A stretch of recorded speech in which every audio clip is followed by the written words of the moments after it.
Hi friends, welcome back to hang on studies. अब से हमारे अपने चैनल पर आपको मिलेगा सीए फाउंडेशन इस कोर्स से रिलेटेड पूरा मटेरियल, और हम शुरुआत कर रहे हैं इसके बीसी के इस सब्जेक्ट से, जो कि है बिजनेस एंड कमर्शियल नॉलेज, जिसके 5th chapter organisation facilitating business. हम इस वीडियो में उसका एक पार्ट कवर करने वाले हैं। ठीक है, अब ऑर्गेनाइजेशन फैसिलिटेटिंग बिजनेस इतने बड़े सिलेबस में से यही लेने का ख्याल क्यों आया, यही हमने क्यों लिया। ऐसा नहीं है कि बस हम रात में हैंग ऑन कर लेते हैं, ख्याल आ गया इसलिए ले लिया, नहीं। इसके पीछे एक रीज़न है। अगर शुरुआत में आप ऐसा चैप्टर समझे जो कि ईजी हो और बाद में रिलेटेबल हो, बहुत जगह इसका यूज़ आए, तो आपको भी आगे अंडरस्टैंडिंग ईजी जाती है। ज़रूरी नहीं है कि अगर आपको मतलब इंस्टीट्यूट ने 5th चैप्टर बोला है तो इससे हम आखिरी में ही लेंगे। हम हमारे अंडरस्टैंडिंग के हिसाब से जाएंगे। तो 5th chapter organisation facilitating business हमें स्टार्ट करेंगे। अब इसके अंदर हमें दिया गया ऑर्गेनाइजेशन जो है उनके 2 टाइप्स दिए गए, जो कि नॉन फंडिंग इंस्टीट्यूट्स और दूसरा है फंडिंग इंस्टीट्यूट्स। अब इनके नाम से ही हमें समझ में आता है, नॉन फंडिंग जो फंड नहीं करते होगा, और फंडिंग जो फंड देते हैं। लेकिन फंड देते किसको है, क्या फंड देते हैं, या फंडिंग अगर फंड नहीं देते तो किसको नहीं देते और क्यों नहीं देते और क्या रीज़न है उसके पीछे, हम ये सब समझेंगे अब इस पूरे लेसन। ठीक है, अब हर एक पर्टिकुलर इंस्टीट्यूट, हर एक ऑर्गेनाइजेशन के बारे में हम थरली पढ़ने वाले इसमें। उसके पहले आज हम करेंगे आरबीआई, इस रिजर्व बैंक ऑफ इंडिया, इसको कवर करने वाले, जो कि एक नॉन फंडिंग इंस्टीट्यूट है। लेकिन मैं आपको एक शॉर्ट आइडिया दे देता हूँ नॉन फंडिंग और फंडिंग क्या है। नॉन फंडिंग इंस्टीट्यूट्स ऐसे इंस्टीट्यूट्स होते हैं जो कि लार्ज स्केल पे हेल्प तो करते हैं, लेकिन पैसों के फॉर्म में नहीं, किसी एक प्राइवेट बिजनेस एंटिटी को। और फंडिंग इंस्टीट्यूट्स ये होते हैं जो प्राइवेट एंटिटीज को फंड तो करते हैं, ठीक है, इंटरेस्ट चार्ज करते हैं, बट दे फंड देम। ठीक है, और ये होते हैं ऐसे ऑर्गेनाइजेशन जो किसी भी एक बिजनेस को सक्सेसफुली रन करने के लिए हेल्प करते हैं। ठीक है, अब आज हम देखने वाले नॉन फंडिंग इंस्टीट्यूट्स में का आरबीआई, और कौन से इसमें कंप्राइज होते हैं, सेबी, सीसीआई, आईआरडीआई, और फंडिंग में नाबार्ड। ठीक है, और हम शुरू कर रहे हैं आज आरबीआई, और जल्दी हम लाएंगे सेबी पर भी video. So RBI, reserve bank of India. अब रिजर्व बैंक ऑफ इंडिया के बारे में आपने बहुत बार सुना ही होगा। रिजर्व बैंक ऑफ इंडिया जो है ये 1 अप्रैल 1935 को इस्टेब्लिश हुई थी। लेकिन किसके थ्रू इस्टेब्लिश हुई थी, तो हमें यहाँ दिया गया है, it was establish under the reserve bank of India act 1934। ठीक है, अब जब स्टार्टिंग में ये बनी थी तो इट वाज प्राइवेट, लेकिन जब 1949 में नेशनलाइजेशन शुरू हुआ इंडिया में, तो इसको गवर्नमेंट ने फुल्ली ओन कर लिया, और आज ये as a central bank of India work कर रही है। जब इसको जब ये इंट्रोड्यूस हुई थी, तो इसका जो इनिशियल ऑफिस था या मेन सेंट्रल ऑफिस था, वो कैलकाटा में था, but then it was moved in 1937, sorry, it was moved in 1937 to Mumbai.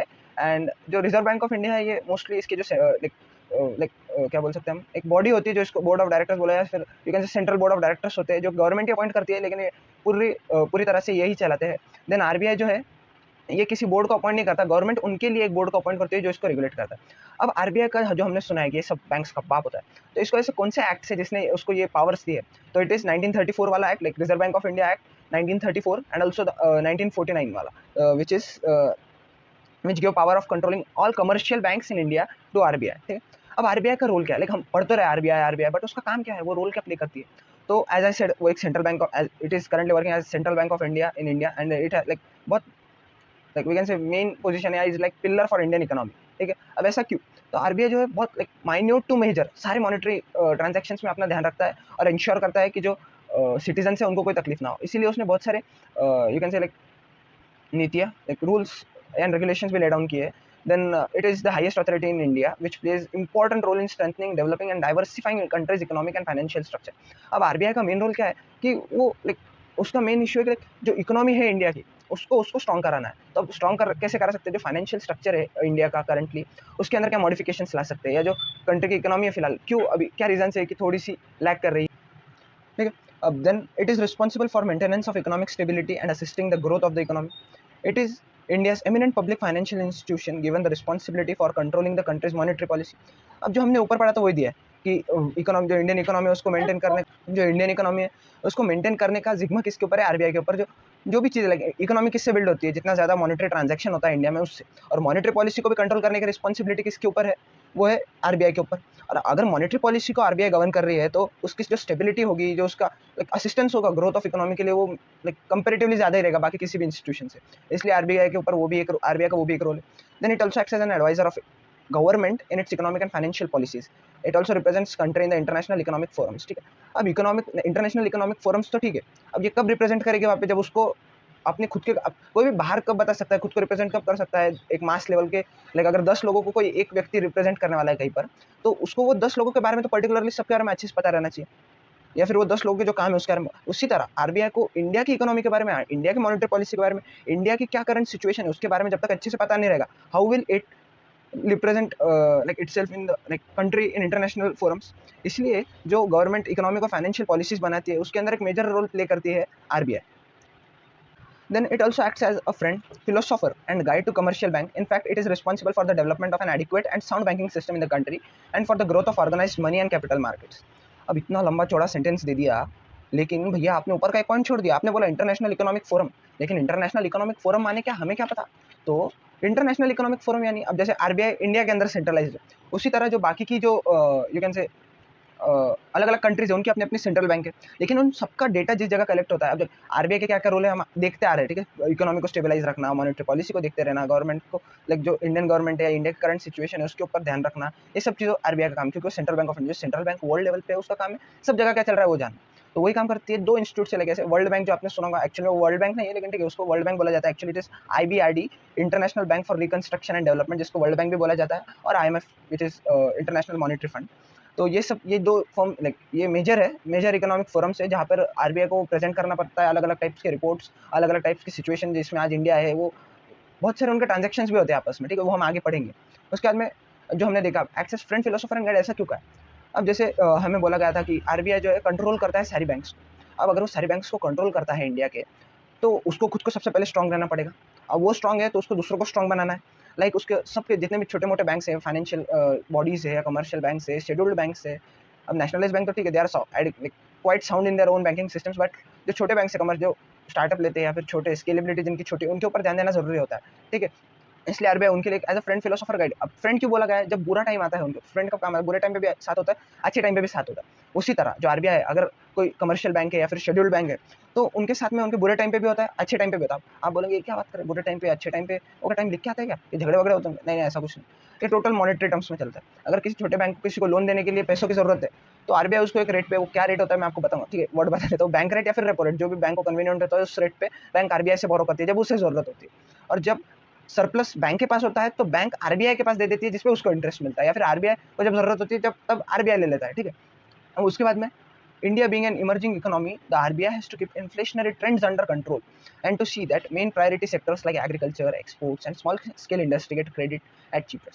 अब अब इन्फ्लेशनरी ट्रेंड्स, इसका मतलब ऐसा होता है कि इन्फ्लेशन जो आता है, लाइक भाव बढ़ जाना, उसको कंट्रोल करना। अब उसको कंट्रोल करने की जरूरत क्या है, मैं आपको एक अच्छे लाइक समझाने का ट्राई करता हूँ। आपको कुछ टर्म्स पता नहीं होंगे, लेकिन उसको आप समझ याद रख लेना, ताकि जब आगे मैं वो टर्म्स बताऊंगा तो आप उसको रिलेट कर सको और आपको पूरी तरह समझ में आ जाए, ठीक है। इन्फ्लेशन यानी भाव बढ़ना। अगर किसी भी चीज़ का भाव बढ़ जाए तो उसकी डिमांड कम हो जाती है। अब समझो अगर 10 रुपये की पहले आइसक्रीम आती थी और अगर 15 की हो गई, तो जहाँ आप हफ्ते में 2 खाते थे तो आप एक ही खाना प्रेफर करोगे, या फिर अगर आप 2 हफ्ते में 4 खाते थे तो 3 ही खाना प्रेफर करोगे या 2 ही खाना प्रेफर करोगे, ठीक है। मतलब आप ट्राई करते हो कम से कम करना, लाइक आपकी डिमांड कम हो जाती है उस चीज़ की। अगर डिमांड कम हो गई तो जहाँ दुकानदार 3 बेच रहा था वो 2 ही बेच पा रहा है, मतलब एक उसका जैसे कि वैसे रह जा रहा है, और धीरे धीरे करते हुए ये थोड़ा थोड़ा बढ़ते ही जाता है। और जब ये बढ़ जाता है तो प्रोड्यूसर को समझ में आता है अब मेरा माल बिक रहा नहीं है या फिर कम बिक रहा है, तो वो प्रोडक्शन कम कर देता है या बंद कर देता है। और कम कर दिया बंद कर दिया तो बहुत लोगों का जो लेबर्स होते हैं उनका रोजगार चले जाएगा। अगर रोजगार चलेगा तो उनकी इनकम स्टॉप हो जाएगी, इनकम स्टॉप हो गई तो उनकी जेब में पैसा नहीं रहेगा।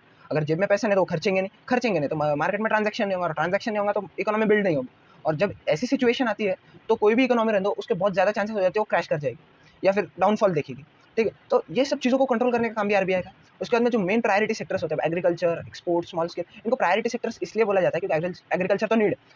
अगर खाना नहीं रहेगा तो how can we live, how can we sustain our lives, तो agriculture is the main priority, ये तो हमें समझ गया। एक्सपोर्ट्स आप बोलेंगे अगर किसी को गुड्स नहीं देते तो इसमें हमारा क्या नुकसान है, नहीं। अगर एक्सेस प्रोडक्शन अगर हम किसी चीज़ का कर सकते हैं और अगर हम उसको बाहर बेच रहे हैं उसके हमें ज़्यादा रेट मिल रहा है तो हम उसी चीज़ से दूसरा और कुछ खरीद सकते हैं ना, इसीलिए इसको भी मेन प्रायोरिटी सेक्टर बोला जाता है। और स्मॉल स्केल इंडस्ट्री तो ऑफकोर्स जो भी प्रोडक्शन होता है उसके लिए इट्स लाइक जो भी जो एसेंशियल्स होते हैं लाइफ के उसके लिए बहुत ज़्यादा जरूरी होता है। इस then it has also to protect the market for government securities and channelize credit in desired directions, ठीक है। अब मार्केट सिक्योरिटीज को भी ये प्रोटेक्ट करता है, और साथ ही साथ जो क्रेडिट है, क्रेडिट को आप समझ लीजिए लोन, बस लोन के ऊपर कुछ नहीं, इतना अभी अभी के लिए इतना समझ लीजिए कि जो लोन है उसको भी डायरेक्शन जो लाइक लोन्स की पॉलिसी कैसी होनी चाहिए, उसके बाद में लोन्स के क्या टर्म्स होने चाहिए, कितना लोन देना चाहिए किस व्यक्ति को, ये सब जो है आरबीआई इसके पीछे रेगुलेशंस देता है बैंक्स को, ठीक है। अब इसके बाद में हम देखेंगे फंक्शंस क्या है आरबीआई के। अब फंक्शंस अगर हम फंक्शंस में सबसे पहले में दिया गया है प्रीएम्बल।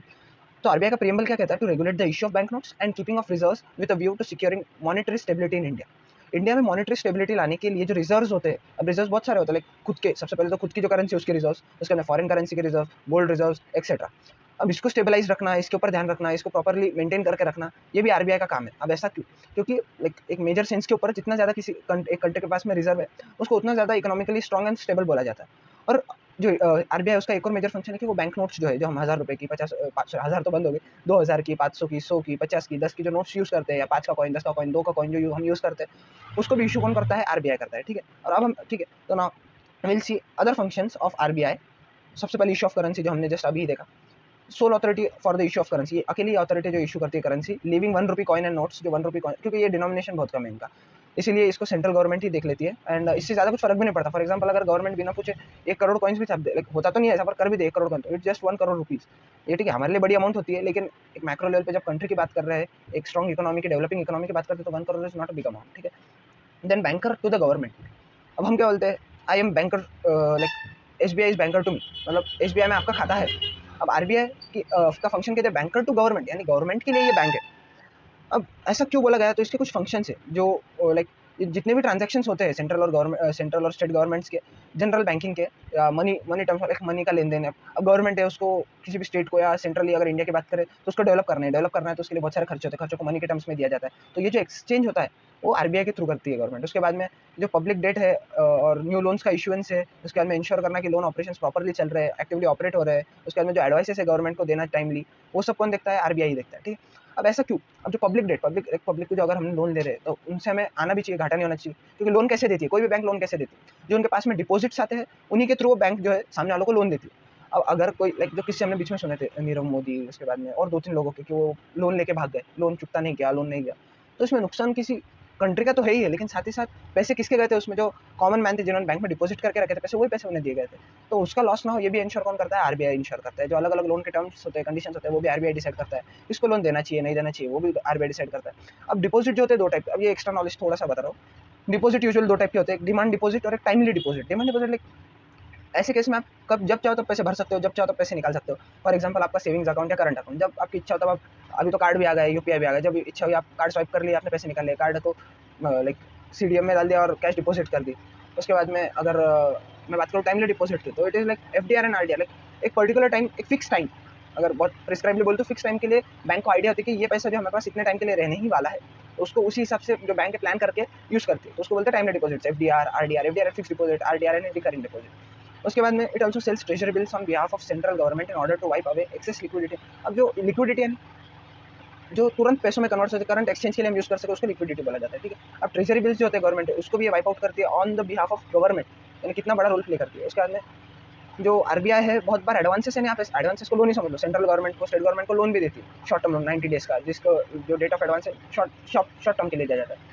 फिर RBI also act as an advisor to government, not only on policies concerning banking and financial matters, but also as a wider range of economic issues, including those in the field of planning and resource mobilization. It has a special responsibility in respect of financial policies and measures concerning new loans, agricultural finance, and legislation affecting the banking and credit and international finance. अब RBI जो like हमने जो पहले discuss किया था, RBI जो policy making में भी बहुत ज़्यादा मेजर रोल प्ले करता है, गवर्नमेंट के साथ डिस्कस करके, गवर्नमेंट जो है RBI के साथ डिस्कस करके बहुत सारी पॉलिसीज बनाती है। अब जरूरी नहीं है कि वो बैंकिंग या फाइनेंस से रिलेटेड ही पॉलिसीज हो, बहुत बार इकोनॉमिकल पॉलिसीज जो होती है, फिर रिसोर्स प्लानिंग की जो पॉलिसीज होती है, उसमें भी RBI मेजर रोल प्ले करता है, क्योंकि रिसोर्स को प्लान करना, अगर फॉर एग्जाम्पल रिसोर्सेज कोई अगर कम हो जाता है, तो उसी का हमें अगर कुछ दूसरा लाना, लाइक उसके लिए हमें कुछ सब्स्टिट्यूट लाना है, तो उसको हमें एक्स्ट्रा पे करना पड़ेगा। एक्स्ट्रा पे करना है यानी RBI के पास जाने ज़्यादा पैसा जाएगा, यानी जो गवर्नमेंट है उसका खर्चा ज़्यादा हो, तो उसी को अवॉइड करने के लिए जो है RBI हर चीज़ में अपना एक एडवाइजरी रोल तो प्ले करता है पॉलिसी में, बहुत मेजर रोल नहीं होता है, बाकी चीज़ों लाइक बैंकिंग एंड फाइनेंशियल में तो मेजर रोल प्ले करता है, अदर इसमें मेजर तो नहीं होता है, लेकिन इट्स होता है, वजन होता है, because they have to regulate economy. Then bankers bank, SBI is our bank, we are bankers to SBI। अब यहाँ पे बैंकर्स बैंक लिखा है, यानी जो हमारी बैंक है SBI, HDFC और दूसरी छोटी मोटी बैंक जो है या बड़ी बैंक जो भी है, जितने नाम बताते उतने बताए, और भी नाम है, तो उनके लिए RBI बैंक है। लाइक मैंने जो पहले बोला था कि ये RBI यू कैन से बाप है सारे बैंक्स का, तो बस तो इसके अंदर extensive power and control under the act of 1934, reserve bank of India act and also banking regulation act 1949। इसके अंदर जो शेड्यूल्ड बैंक्स थे, तो उसको मेंटेन करने के लिए जो मैक्सिमम पावर्स थे वो मिल गए थे RBI को। अब जो RBI है इसको कैसे मेंटेन करके, उनसे कुछ कैश रिजर्व लेता था, उनको कुछ कैश रिजर्व रखने को बोलता था। RBI जो उनके क्रेडिट पोजीशन को कंट्रोल रखता था, जिससे वो मैक्रो लेवल पे कंट्री के क्रेडिट पोजीशन को कंट्रोल रख सके। फिर RBI provide financial assistance to scheduled banks and state cooperative banks in the form of discounting and eligible, like ऐसा समझ लो हमने जो फ्रेंड के अब डिस्कस किया था, सेम वही किस्सा है कि जब जरूरत हो बैंक को तो RBI पैसे देता है, जब जरूरत हो RBI को तो बैंक पैसे देता है, लाइक एक अंडरस्टैंडिंग पे चलता है, ठीक है। उसके बाद में RBI conducts inspection of commercial banks and calls for returns and other necessary information from the banks. अब RBI जो है तो हर चीज़ पे अगर ध्यान दे रहा है, तो हर चीज़ पे ध्यान देने के बाद में एक समरी भी आनी चाहिए उसके पास में, किस बैंक में क्या चल रहा है। अगर हम CA परस्यू करें तो हम बोल सकते हैं ऑडिट करता है, फॉर एग्जाम्पल एक नॉर्मल अंडरस्टैंडिंग ऑडिट करता है, ठीक है।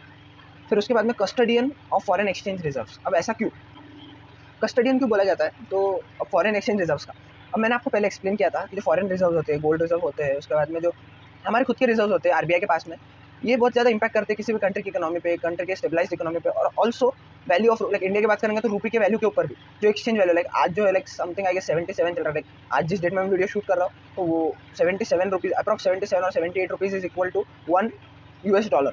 तो ये अभी एक्सचेंज लाइक अगर हमें $1 रहना है तो वी हैव टू पे 77 to 78 रुपीज़। तो इट इज़ ह्यूज डिफरेंस। और यही जो होता है यही आरबीआई को कंट्रोल करना होता है। लाइक अगर फॉरेन एक्सचेंज रिजर्व ज़्यादा है तो फिर there is no need for like इतना ज़्यादा वैल्यूएशन नहीं होता है, जितना ज़्यादा फॉरेन रिजर्व होता है उतना कम वैल्यूएशन होता है रुपये का अगेंस्ट डॉलर, ठीक है। और उसके बाद में ये जो है it has to ensure that normal short term fluctuations in trade do not affect the exchange rate. हाँ, अब इसके अंदर बहुत लाइक ठीक है, एक बार पढ़ लेते पूरा। When foreign exchange reserves are inadequate for meeting balance of payments problem it borrows from IMF, ठीक है। The RBI has authority to enter into exchange transaction on its own account and on account of government. It also administers exchange and control of country and enforces the provisions of Foreign Exchange Management Act. और ये act I guess 1999 I guess, हाँ 1999 foreign exchange management act 1999 जो replace हुआ था like it came by replacing foreign exchange reserve act 1973, ठीक है। अब मैं आपको एक, अब बहुत ध्यान से सुनिएगा, अब फॉरेन एक्सचेंज रिजर्व और फॉरेन रिजर्व का इम्पैक्ट क्या होता है। अब जब छोटे मोटे लाइक जो फॉरेन ट्रेड करते हैं, इंपोर्ट एक्सपोर्ट करते हैं, उनके ऊपर ही असर होता है। लाइक अगर आप कैश घर में जमा करके रखते हो, गोल्ड घर पे जमा करके रखते हो, डॉलर्स घर पे जमा करके रखते हो, तो इसका वैल्यू पे असर करता है रुपये के। ऐसा क्यों? इसीलिए आरबीआई ने जो है बहुत ज़्यादा प्रिस्क्राइबली बताया है कि कोई भी फॉरेन करेंसी एक पर्टिकुलर लिमिट के ऊपर नहीं रख सकता, ठीक है, unless and until you have told it to RBI, you have something like slip अगर जो आरबीआई के पास है, आरबीआई ने उसकी तुम्हारे पास है एंड यू हैव पे tax on it unless and until it has happened, ठीक है। अब ऐसा क्यों? फॉर एग्जाम्पल कोई रोज ट्रेड करता है फॉरेन करेंसीज में, लाइक माल बेचता है, 2 महीने का उसका पेमेंट आना था, 2 महीने के अंदर अगर इंडिया के पास में फॉरेन रिजर्व बढ़ जाए तो रुपये का वैल्यू कंपैरेटिवली बढ़ सकता है। लाइक जो आज 77 78 चल रहा है, क्या पता 74 हो जाए, 73 हो जाए, और जो बहुत बड़े स्केल पे ये बिजनेस करते हैं उसके लिए प्रॉफिटेबल ठहर जाए। पर अगर कि कोई सिटीजन इंडिया का वही स्टोर करके रखता है अपने पास, तो हो सकता है कि 77 78 से वो 81 82 चले जाए। जबकि जब सप्लायर ने इधर से माल भेजा था तो it was according to the rate of 77 78, तो बाद में तो उसको नुकसान हो जाएगा ना। अगर ऐसा रेट बढ़ गया तो उसके पास कम वैल्यू आएगी ना कंपेरेटिवली। इसीलिए जो है बहुत बार क्या है, जो आरबीआई वो आईएमएफ से पैसे बोरो करते हैं। आईएमएफ इंटरनेशनल मॉनेटरी फंड जो मैंने आपको बोला, उनसे पैसे लेती है। ये शॉर्ट टर्म लोन्स प्रोवाइड करता है किसी भी सेंट्रल बैंक को या कंट्री को। तो अगर ये लोन लेती है उनसे, यानी इसका जो आरबीआई का क्रेडिट है इंटरनेशनल मार्केट में वो बढ़ जाता है। अगर वो बढ़ गया तो रुपये की वैल्यू गिर जाती है, और जब ये गिरती है तो डायरेक्टली और इनडायरेक्टली कैसे भी इंडिया को ही असर पड़ता है। और इसी असर को कम करने के लिए ये आरबीआई का बहुत मेजर फंक्शन है कि he has to like look on foreign exchange reserves too. और ये करने की पावर किसने दी? तो फॉरेन एक्सचेंज मैनेजमेंट एक्ट 1999। अब आप बोलेंगे 1999 से थोड़ी पहले से ही होते होंगे ना एक्सचेंज। तो जो फॉरेन एक्सचेंज रिजर्व एक्ट था 1973 पहले यही देता था, सारे जो पावर्स इसी ने दिए थे, बस उसका नाम चेंज हुआ और कुछ अदर पावर से फॉरेन एक्सचेंज मैनेजमेंट एक्ट 1999 में, ठीक है। और उसके बाद में कंट्रोलर ऑफ क्रेडिट कंट्रोल करता है, वो जो मैंने आपको बताया था कि जो लोन देना है, किसको देना है, कब कितने टाइम का देना है, क्या इंटरेस्ट रेट से देना है, उसके बाद में उसका सेटलमेंट कैसा होगा, उसके बाद में क्या कॉन्सिक्वेंसेस बैंक को चेस करने पड़ सकते हैं किसी भी लोन को वापस लेने के लिए। तो वो सब चीज़ों पे भी आरबीआई ध्यान रखता है, क्योंकि जो पैसे होते हैं अल्टीमेटली वो सिटीजन्स के होते हैं। और ये सब चीज़ों पे ध्यान देने के लिए क्रेडिट पे जो इंडिया का क्रेडिट पोजीशन है उसको ध्यान रखने के लिए जो आरबीआई है क्वालिटेटिव क्वांटिटेटिव ये दोनों टाइप्स के मेथड्स यूज़ करता है। तो अब ये दोनों क्या होते हैं मैं आपको थोड़ा डिटेल में आगे बताऊंगा। प्रमोशनल फंक्शंस, तो ये भी एक टाइप ऑफ क्वालिटेटिव मेथड है। अब ऐसा क्यों तो हम पढ़ते हैं, फिर मैं आपको बताता हूँ। Apart from the traditional functions of central bank, the RBI also performs a variety of developmental and promotional functions. It is responsible for promoting banking habits among people and mobilizing savings from every corner of the country. It has also taken up the responsibility of extending the banking system territorially and functionally. Initially, it had also taken up the responsibility for the provisions of finance for agriculture, trade and small industries. But now these functions have been handed over to NABARD, Exim Bank and SIDBI respectively. The Reserve Bank is responsible for overall credit and monetary policy of economy. क्या समझा? कुछ है। अब मैं समझाता हूँ, समझ लो, ठीक है। अब प्रमोशनल फंक्शन यानी ऐसे फंक्शंस जो आरबीआई आज तक तो करते रहे, तो उसके अलावा जो करे उसको प्रमोशनल फंक्शन बोलते हैं, जो प्रमोशन के लिए यूज़ कर रहे हैं, ठीक। अब आज तक आरबीआई अभी तक जो हमने पढ़ा उसमें भी हमने क्या पढ़ा कि आरबीआई जो है मॉनेटरी ट्रांजैक्शंस पे ध्यान देती थी, इकोनॉमिक स्टेबिलिटी पे ध्यान देती थी, क्रेडिट स्टेबिलिटी के बारे में ध्यान देती थी, क्रेडिट पोजीशन के बारे में ध्यान देती थी, जो करंटली फॉरेन एक्सचेंज रिजर्व है उसके बारे में ध्यान देती थी। अब प्रमोशनल फंक्शन क्या है? तो अब ये बहुत सारे लोगों में हैबिट्स डालना चाहते हैं। लाइक गाँव में, लाइक अब सिटी में तो मैक्सिमम लोगों को आदत हो गई, लेकिन कुछ गाँव ऐसे हैं जिनको बैंकिंग सिस्टम के बारे में अभी आज भी ज़्यादा नॉलेज नहीं है। तो वो कैश क्या करते हैं, घर पे रखते हैं और वो कमाते हैं, they have good exchange also, but वो घर पे रखते हैं। तो how would an economy know, RBI know कि इंडिया के पास में इतना पैसा और है, और जब हमें पता नहीं होता है तो value of rupee again falls down. तो इसलिए जो प्रमोशनल फंक्शन है वो यूज़ होते हैं फॉर स्टेबलाइजिंग एन इकोनॉमी। और इसके अंदर हमें दिया गया है कि सेविंग्स जो है वो उसकी आदत डाल दी जाती है। उसके बाद में जो अलग अलग बैंकिंग ऑपरेशंस होते हैं, एक FDR जो है जिसपे जो व्यक्ति है वो इंटरेस्ट कमा सकता है अपना पैसा बैंक में रख के, क्योंकि अगर घर पे पैसा पड़ा है तो उसका कोई यूज़ नहीं है। लाइक हाँ, बाद में आप यूज़ करोगे, लेकिन जब तक वो पड़ा है साल 2 साल 3 साल क्या यूज़ हुआ। लेकिन वही अगर आप बैंक में रखते हो तो उसको इंडस्ट्रियलिस्ट्स यूज़ करेंगे या फिर अदर सेक्टर्स यूज़ करेंगे, और उसके ऊपर आपको इंटरेस्ट भी मिलेगा, आपका पैसा भी बढ़ेगा, इंडियन इकोनॉमी भी बढ़ेगी। और जब ये दोनों साथ में चलते हैं तभी कोई भी एक डेवलपिंग नेशन ग्रोथ अच्छे से अचीव कर पाता है। अब उसके बाद में जो आरबीआई है पहले एग्रीकल्चर सेक्टर पे भी ध्यान देता था, इंपोर्ट एक्सपोर्ट पे भी ध्यान देता था, और साथ ही जो स्मॉल इंडस्ट्रीज होते हैं उनके ग्रोथ पे, डेवलपमेंट पे भी ध्यान देता था। लेकिन जैसे जैसे टाइम आते गया, बहुत ज़्यादा लोड आते गया आरबीआई के ऊपर, तो इसको अलग अलग बॉडीज देती ताकि और अच्छे से फंक्शनली ये परफॉर्म कर सके। लाइक नाबार्ड, नाबार्ड का फुल फॉर्म है like national bank for agriculture and rural development. EXIM का है export and import bank of India. उसके बाद में सिड भी है small industries development bank of India. अब ये जो तीनों मेजर सेक्टर्स के बारे में हमने लाइक मेजर प्रायोरिटी पे एग्रीकल्चर, एक्सपोर्ट, उसके बाद में स्मॉल इंडस्ट्रीज, हमने पहले देखा था। कहाँ देखा था, सी आई शो यू।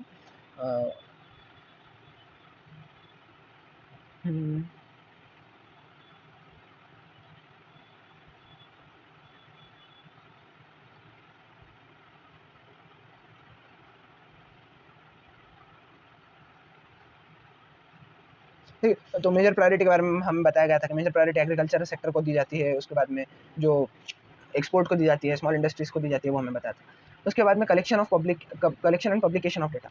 अब कलेक्शन एंड पब्लिकेशन मैंने आपको बोला था कि इंटरनेशनल फोरम्स में भी जो आरबीआई है इंडिया को रिप्रेजेंट करती है। तो अब रिप्रेजेंट करना यानी मतलब बस जाके बैठना तो नहीं होता, इंडिया की क्या सिचुएशन है उसके बारे में डिस्कस करना।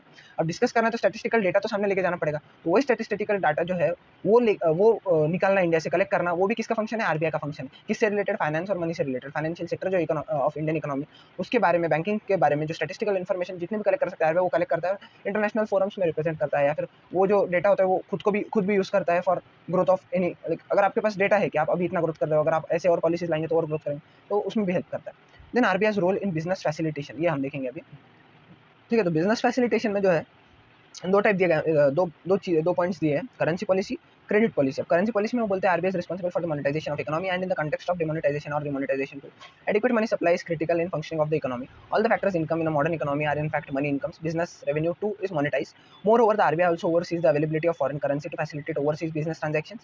It plays an important role, albeit an indirect role, in the determination of exchange rates, that is the rate at which the domestic currency is exchanged with foreign currencies and vice versa। ठीक है, अब currency policy जो है इसके अंदर जो Indian currency, like RBI की बात करते हैं, इंडियन करेंसी के ऊपर ध्यान दिया जाता है। अब इंडियन करेंसी के ऊपर कैसे, डिमोनेटाइजेशन रिमोनेटाइजेशन के बारे में बोला। लाइक डिमोनेटाइजेशन जो करेंसी अभी यूज हो रही है उसको बंद कराना, रिमोनेटाइजेशन यानी नई करेंसी को, या जो पुरानी करेंसी बंद की थी उसी को वापस इंट्रोड्यूस कराना। लाइक 1500 की नोट बंद हुई थी, उसमें 2000 की जो नोट थी वो और 500 की नोट जो वापस से रिमोनेटाइज की गई, जो 2000 की थी वो नहीं थी, 500 की वापस अलग फॉर्म में रिमोनेटाइज की गई। ठीक है, उसके बाद में जो मनी सप्लाई है वो इकोनॉमी में प्रॉपर है कि नहीं उसके ऊपर भी ध्यान देना, क्योंकि ज्यादा हो कम हो तो उससे भी जो है इकोनॉमी पे असर पड़ता है। उसके बाद में जो आरबीआई है वो ये भी देखता है कि फॉरेन एक्सचेंज रिजर्व जो है, फॉरेन करेंसी जो है इंडिया में, वो प्रॉपर्ली रिजर्व है या नहीं है, सब उसको शो कर रहे हैं या नहीं कर रहे हैं। क्योंकि एक्सचेंज करते वक्त लाइक हम थोड़ी रुपीज देते हैं यूएस से, अगर हम कोई चीज खरीदते हैं तो वी हैव टू पे इट इन यूएस डॉलर। अब हमारे पास तो रुपीज होता है, तो हमारे बिहाफ पे कौन एक्सचेंज करता है, वो आरबीआई। ठीक है, वो भी फैसिलिटी जो है वो हमारा जो रोल है बिजनेस फैसिलिटेशन में वो भी आरबीआई प्ले करता है। क्रेडिट पॉलिसी, अब क्रेडिट पॉलिसी जो हमने देखा पहले वही है, बस इसके अंदर जो क्वालिटेटिव और क्वांटिटेटिव फंक्शंस थे उसमें से क्वांटिटेटिव फंक्शंस में सीआरआर और एसएलआर ये बताया। सीआरआर मतलब cash reserve ratio, SLR statutory liquid ratio and bank rate. ये तीन चीजों के बारे में आपको एकदम शॉर्ट में और अच्छी तरह से समझाऊंगा, लाइक बिना पढ़े आपको समझ में आ जाएगा। सबसे पहले सीआरआर कैश रिजर्व रेशियो, अब इतना समझ लो ये आरबीआई के पास होता है। एसएलआर स्टैट्यूटरी लिक्विडिटी रेशियो, ये जो है वो खुद बैंक के पास ही होता है। और बैंक रेट जो मैंने आपको बताया था कि वो एक ऐसा रेट है जिसके ऊपर जो आरबीआई है बैंक्स को लोन देती है लॉन्ग टर्म के लिए। ठीक है, और उसके बाद में अब एसएलआर मतलब क्या, जो स्टैट्यूटरी लिक्विड रेशियो हम बोलते हैं, इसका मतलब ऐसा होता है कि जो आरबीआई है वो कुछ गाइडलाइंस इशू करती है कि जितना भी आपके पास पैसा हो उसमें का इतना percentage you have to keep it as SLR. और जो सीआरआर है कैश रिजर्व रेशियो, जो भी आपके पास पैसा है उसका ये पर्टिकुलर परसेंटेज जो है you have to give it to RBI where it will be stored. ठीक है, अब ऐसा क्यों किया जाता है, जैसे मैंने आपको बोला था क्रेडिट सिक्योरिटी के बारे में, जो पैसे होते हैं गवर्नमेंट जो एज अ बैंक पैसे रखता है, लाइक बैंक पैसे होते हैं वो किसके होते हैं, कॉमन पीपल के। वही कॉमन पीपल के जो पैसे होते हैं उसी को लमसम में जो बैंक्स होती है वो किसको देती है, इंडस्ट्रियलिस्ट को, जो उसको यूज करते हैं। ठीक है, तो उसी का अगर समझो कभी लॉस हो जाए तो पूरा लॉस ना हो जो कॉमन सिटीजन है, तो उसी के लिए कुछ अलग अलग पॉलिसीज में से ये एक है। ये एक फाइनेंशियल इंस्ट्रूमेंट है जिसको आरबीआई यूज करता है। ठीक है, ये आपको समझ गया। अब इसका मैं एक एग्जांपल देता हूँ। फॉर एग्जांपल एक बैंक है जिसके पास 1000 रुपए है, फॉर एग्जांपल अभी पूरा मिला के नया नया स्टार्ट हुआ 1000 रुपए। ठीक है, अपना बैंक है एबीसी लिमिटेड। ठीक है, उसका 1000 रुपए, गवर्नमेंट की गाइडलाइंस है कि 13% जो है you have to keep it as SLR with you 130 rupees, और जो 10% है you have to give it to us as a cash reserve ratio. अब कैश रिजर्व रेशियो कैसे निकालते हैं, उसी अमाउंट पे 1000 पे निकालते हैं। ऐसा नहीं कि 1000 में से 130 माइनस करेंगे और फिर उसमें से 10% नहीं, तो 1000 में से 130 तो पहले एसएलआर हो गया और 1000 का 10% 100 रुपए सीआरआर हो गया। अब बैंक के पास कितना बचा, 1000 माइनस 230 कितना होता है, 770। हाँ 770, यस 770 रुपये गवर्नमेंट बैंक के पास बचे टू यूज़, ठीक है। तो इस तरह से ये पूरा क्रेडिट पॉलिसी को भी कंट्रोल करता है। उसके बाद में जो कमर्शियल बैंक है उनको उनको पैसे देना, उनसे लेना, ये सब चीज़ें भी देखी जाती है। और उसके बाद में जो CRR और SLR है, इनके अंदर जो चेंजेस है, लाइक बैंक रेट भी है या रेपो रेट है, रिवर्स रेपो रेट है, तो इसके अंदर चेंजेस परसेंटेज में नहीं ला सकते हैं, क्योंकि यहाँ मैक्रो लेवल पे we are talking on macro level, यहाँ पे 1 करोड़ 2 करोड़ नहीं, हज़ारों करोड़ों में बात होती है। तो 1% also amounts to huge amount. तो इसीलिए इसको जो है बेसिस पॉइंट इसमें गिना, बेसिस पॉइंट यानी 1% इक्वल्स टू 100 बेसिस पॉइंट। अब यहाँ पे इन्होंने इलस्ट्रेशन दिया है, तो उसी को मैं बताता हूँ आपको। 10.25% अगर है करंट बैंक रेट, और अगर RBI बोलता है कि we will increase it by 25 basis point, 25 basis point, इसका मतलब 0.25% से इंक्रीज करेंगे। तो अगर अभी 10.25 और अगर 0.25 से इंक्रीज कर रहे हैं, इसका मतलब it is going to be 10.5, ठीक है। तो आपको आई गेस आपको समझ गया क्रेडिट पॉलिसी के बारे में। अब SLR CRR they are quantitative measures, उसी को उन्होंने यहाँ पे इलस्ट्रेटिव फॉर्म में दिया है। उसके बाद में RBI की जो क्रेडिट पॉलिसी है उसके बारे में इन्होंने दिया है, जो प्रायोरिटी सेक्टर लेंडिंग है। अब ये जो है क्वालिटेटिव फंक्शंस बताया इसके नीचे, जो क्वालिटेटिव मेजर्स RBI लेता है। अब क्वांटिटेटिव और क्वालिटेटिव में एक मैं शॉर्ट मेजर डिफरेंस बताता हूँ। जो क्वांटिटेटिव मेजर्स है, अगर इनमें चेंजेस आते हैं तो जो बैंक है, लाइक अगर क्वांटिटेटिव मेजर्स में जो क्रेडिट पॉलिसी, जो quantitative measures of credit policy, अगर इसके अंदर RBI चेंजेस लाता है तो बैंक के पैसे में फर्क आता है। लाइक अगर SLR बढ़ जाए तो फिर गवर्नमेंट जो बैंक है उसके पास में यूजेबल लिक्विड कैश कम होता है। लेकिन अगर क्वालिटेटिव मेजर्स कुछ भी हो जाए, लाइक कुछ स्कीम आ जाए, कुछ भी हो जाए, बैंक का पैसा थोड़ी कम होगा उसमें। जो SLR CRR उस पर फर्क नहीं पड़ता। तो इनका एक मेजर डिफरेंस ऐसा है, क्वालिटेटिव में बैंक के पैसे पे कोई असर नहीं पड़ता, लेकिन क्वांटिटेटिव में बैंक के पैसे पे, यूजेबल पैसे पे फर्क पड़ता है, ठीक है। क्वालिटेटिव में एक और चीज़ हमें क्या दी गई है, एक प्रायोरिटी सेक्टर लेने की जो मेजर प्रायोरिटी पे, लाइक जो हमने बात की agriculture, export, small scale industries, इनको जो लोन है हम चीप इंटरेस्ट रेट पे देते हैं। तो ऐसे जो प्रायोरिटी सेक्टर लेंडिंग है ये क्वालिटेटिव फंक्शन है। उसके बाद में जो एग्रीकल्चरिस्ट फार्मर्स है उनके लिए अलग अलग स्कीम्स आती है। उसके बाद में जो एंटरप्राइज होल्डर्स है उनके लिए MSME ये बहुत अच्छी स्कीम है। उसके बाद में जो जो पॉलिसी जो है RBI लाता है वो बहुत ज़्यादा बेनिफिट करती है MSME sector in India. Like MSME मतलब micro small and medium enterprises, इनके ऊपर ज़्यादा ध्यान दिया जाता है, क्योंकि जो लार्ज सेक्टर्स होते हैं तो दे नो हाउ टू, कैसे पैसे कमाना है, कैसे पैसे अगर चाहिए तो वापस से जोड़ना है, तो they know everything ifs and buts. फिर अभी यहाँ पे उन्होंने हमें रेपो रेट, बैंक रेट, इसके बारे में बताया, जो मैंने कैसे आपको बहुत अच्छे से एक्सप्लेन कर दिया है। डिस्काउंट रेट यानी बिल्स, जो ये कंसेप्ट आपका हुआ नहीं अभी। अगर 12th में आपने पढ़ा हुआ तो बिल्स होंगे आपको, कि कोई कंपनी जो है माल खरीदती है किसी से और उस माल के बदले पेमेंट देने के बजाय बिल देती है कि मुझे सामने से ये पेमेंट आने वाला है, तो जब वो पेमेंट आएगा मैं आपको पेमेंट दे दूंगा। उसका जो बिल है वो हमें दिखा देता है, ठीक है, दिखा देता है, दे देता है। तो वो डिस्काउंटिंग रेट पे भी बैंक लेता है, तो उसको डिस्काउंट रेट बोला जाता है। बैंक रेट मैंने आपको बताया, बैंक रेट और रेपो रेट ये दोनों रेट है जिसपे RBI बैंक को पैसे देता है। लेकिन इन दोनों में फर्क इतना है कि जो रेपो रेट है वो शॉर्ट टर्म के लिए होता है, लाइक 2 वीक्स और हाँ आई गेस 2 वीक्स ही है, एक शॉर्ट टर्म के लिए होता है। और जो बैंक रेट है वो लॉन्ग टर्म के लिए दिया जाता है। और कंपेरेटिवली अगर आप सोचेंगे तो repo rate is higher than bank rate, ठीक है। उसका में रिवर्स रेपो रेट यानी ऐसा रेट जिसपे RBI बैंक से पैसे लेता है, ठीक है। RBI बैंक से पैसे लेता है यानी उसके ऊपर बैंक को, अगर RBI बैंक से पैसे ले रहा है तो बैंक को उसको इंटरेस्ट देना पड़ेगा। तो जो इंटरेस्ट RBI बैंक को देता है तो it is known as reverse repo rate, ठीक है। जो लाइक अब बैंक का पैसे देगा RBI को, जो उसका सरप्लस हो जाएगा, ज़्यादा पैसा रहेगा तो, ठीक है। उसके बाद में डेवलपमेंट ऑफ फाइनेंशियल सिस्टम और funds transfer and payment mechanism, ये हमें पढ़ना है, ठीक है। अब डेवलपमेंट ऑफ फाइनेंशियल सिस्टम में क्या दिया गया है, finance is said to be life blood of business, ठीक है। Life blood of business and a well developed financial system is regarded as sine qua non and absolute imperative for economic development. अब development अगर financial system अच्छे से develop करता है तो economy को फॉर श्योर बेनिफिट करेगा। और यहाँ पे तो उसको साइन क्वा नॉन भी बोला, एब्सोल्यूट इंपेरेटिव, एब्सोल्यूट थिंग या एकदम important, you can say sorry important thing economic development के लिए फाइनेंशियल सिस्टम के डेवलपमेंट को बोला जाता है, ठीक है। फिर the financial system typically comprises the financial institutions, instruments and markets. Financial institutions, financial instruments और फाइनेंशियल मार्केट्स क्या होते हैं।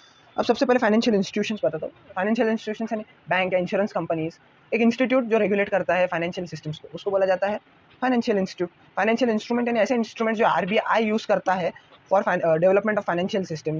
तब उसके लिए we see like SLR CRR, bank rate, repo rate, reverse repo rate, ये कुछ इंस्ट्रूमेंट्स है जो बैंक यूज करता है जिससे वो स्टेबलाइज लगता है किसी भी इकोनॉमी को, फाइनेंशियल सिस्टम को। उसके बाद में फाइनेंशियल मार्केट, फाइनेंशियल मार्केट्स यानी मनी मार्केट हो गया, money market also comprise of share market. ये जो है मार्केट्स जिसके अंदर मनी का आउटफ्लो इनफ्लो अच्छी तरह से चलता है, वो भी फाइनेंशियल सिस्टम के डेवलपमेंट में मेजर रोल प्ले करते हैं, वो भी RBI कंट्रोल करता है, ठीक है। फिर RBI में भी regarded as heart of financial system of course. अब ये जो तीनों हमने टाइप्स देखे, फाइनेंशियल इंस्टीट्यूशन, फाइनेंशियल इंस्ट्रूमेंट्स और फाइनेंशियल मार्केट्स, ये किसके अंदर कंप्राइज है, फाइनेंशियल सिस्टम है। फाइनेंशियल सिस्टम का ही हार्ट कौन है, RBI।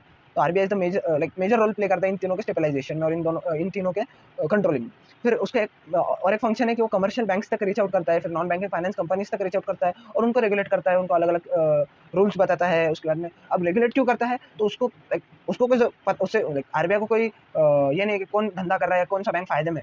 It is like citizen जो है उनको बेनिफिट होना चाहिए और इंडिया जो है वो फुल बेनिफिट में चलना चाहिए, इंडियन इकोनॉमी ग्रो करना चाहिए। इसलिए जो भी बैंक्स आते हैं they have to seek permission from RBI और जो रूल्स एंड रेगुलेशंस, गाइडलाइंस जो RBI देता है वो उन्हें फॉलो करना ही पड़ता है, क्योंकि they have many rights given by law.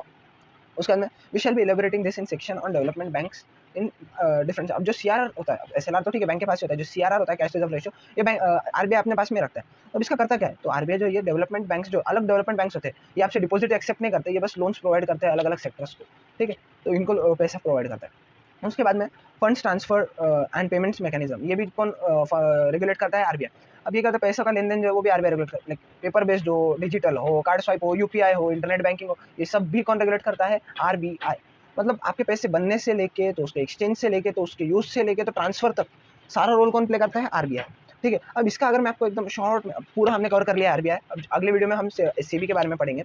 अगर मैं इसको आपको इसका एक शॉर्ट रिकैप दूं, तो आरबीआई सारे बैंक्स का बाप है। अब बैंक के बेसिक फंक्शन जो है उसके अंदर मेजर रोल प्ले करेगा आरबीआई, ऐसे याद रख सकते हैं आप, ठीक है।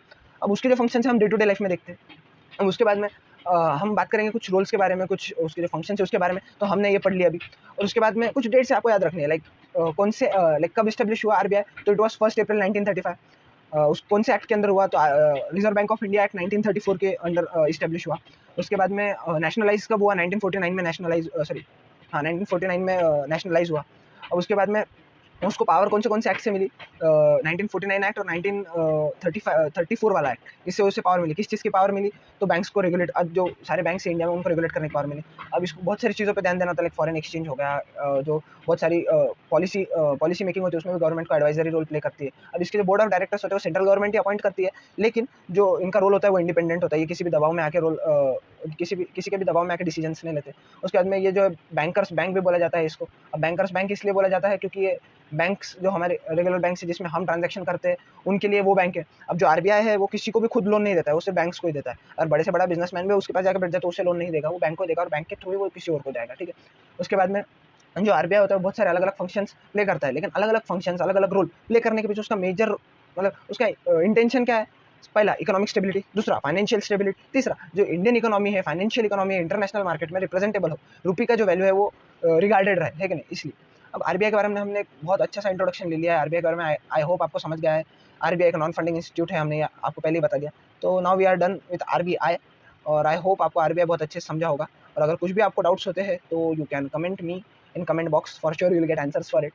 एंड हाँ, अगर समझा तो please do like my channel and subscribe for sure. Thank you.